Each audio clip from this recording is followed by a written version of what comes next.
میں Lahore hall road سے براستہ مال road Punjab university جا رہا تھا۔ درجہ حرارت 45 تھا اور دن کے 2 بجے تھے۔ سڑک پر رش بہت کم تھا۔ جب کینال روڈ کے اوپر بنے ٹریفک سگنل پر پہنچا تو سگنل سرخ تھا اور سورج کی تپش مجھے جلائے جا رہی تھی۔ میں نے قانون کی خلاف ورزی کی کہ میں بے ہوش ہو کر گرنے ہی والا تھا اور آگے چھاؤں میں کھڑے ٹریفک پولیس اہلکار کے پاس جا کر خود ہی بائک کھڑی کر دی۔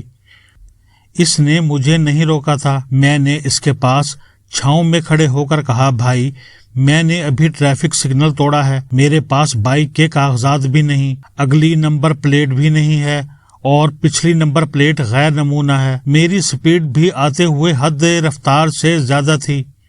میرے پاس لائسنس بھی نہیں ہے، تو آپ سارا حساب لگا کر میرا چالان کیجئے۔ اسے جیسے میری بات پر یقین نہیں آیا یا لگا میں مذاق کر رہا ہوں، تو کہتا، سر آپ مذاق کر رہے ہیں یا میرا کوئی امتحان مقصود ہے؟ میں نے کہا، بالکل ایسا نہیں، آپ کے سامنے ٹریفک سگنل توڑا ہے، جو باقی بتایا آپ خود دیکھ لیں۔ خیر تھوڑی سی گفت و شنید کے بعد جب اسے یقین ہو گیا کہ میں کوئی مذاق نہیں کر رہا، نہ اسے کسی طرح آزما رہا ہوں، تو کہتا، سوری بھائی، میں آپ کا چالان بالکل نہیں کروں گا۔ میں نے کہا، کیوں؟ تو کہتا، میری 11 سالہ سروس میں آپ پہلے شہری ہیں جو بنا روکے خود رک کر اپنی غلطیاں بتا کر چالان کروانے کی ضد کر رہے ہیں، ورنہ جسے روکیں وہ اپنی غلطی مانتا نہیں یا کسی کی فون پر سفارش کروانے کی کوشش کرتا ہے یا کہتا ہے اب چھوڑ دیں، آئندہ خیال رکھوں گا،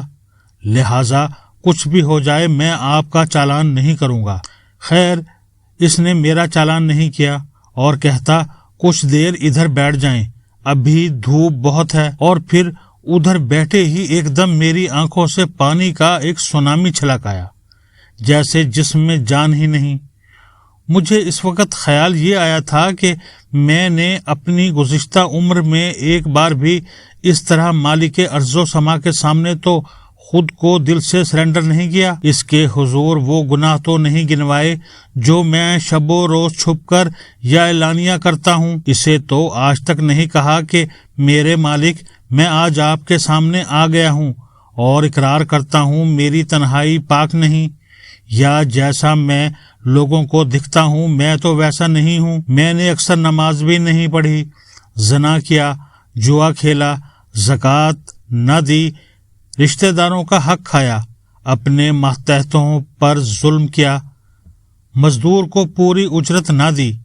بیوی بچوں کو استطاعت کے باوجود بہت سی جائز ضرورتوں سے محروم رکھا، والدین کا دل دکھایا، اور سب سے بڑھ کر آپ کی قائم کردہ حدوں کو توڑا، اور ایک آپ ہیں، مجھے آج تک نہیں روکا، میرے گناہوں پر پردہ ڈالے رکھا، مجھے رسوا نہ کیا، نہ میرا رزق روکا۔ اسے تو نہیں کہا کہ مجھے میری زندگی میں جو چاہے سزا دے لیجئے،